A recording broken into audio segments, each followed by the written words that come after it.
जब पेन्हेले T shirt blue हो दिल बोले इलू इलू हो। जब पेन्हेले टी शर्ट ब्लू हो दिल बोले इलू इलू हो।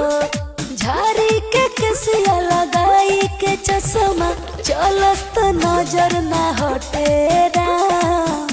अरे इतना सुंदर रजऊ मोर नजरिया के होके लागे न राम। हिला में रउआ से भी सुपर से ऊपर लागे राम। हिला में रउआ से साउथ के हीरोआ जैसा बट एकदम लुक हो।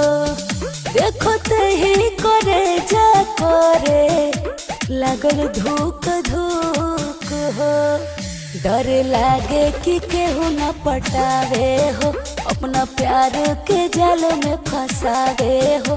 डर लागे कि केहू न पटावे हो अपना प्यार के जाल में फंसावे हो।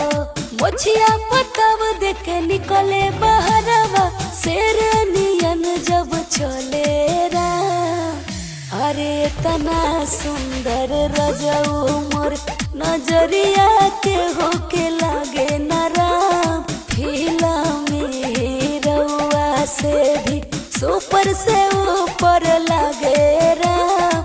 हिला में रउआ से दोनों बेरा करे कसरत बड़े पहलवान हो। बड़ी साड़ी मस्त बाटे गबरू जवान हो। अरे पियवा उपेंद्र कैमूरी हो हमर करे ले इच्छा सब पूरी हो। अरे पियवा उपेंद्र कैमूरी हो हमर करे ले इच्छा सब पूरी हो।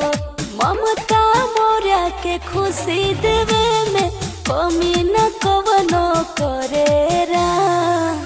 अरे इतना सुंदर रजऊ मोर नजरिया के होके लागे न राम। हिला में रउआ से भी सुपर से ऊपर लागे राम। हिला में रउआ से जब पेन्हेले टी शर्ट ब्लू हो दिल बोले इलू इलू हो। जब पेन्हेले टी शर्ट ब्लू हो दिल बोले इलू इलू हो। झाड़ी के केसिया लगाई के चश्मा चलस तो नजर ना हटे राम। अरे इतना सुंदर रजऊ मोर नजरिया के होके लागे न राम। हिला में रउआ से भी सुपर से ऊपर लागे राम। हिला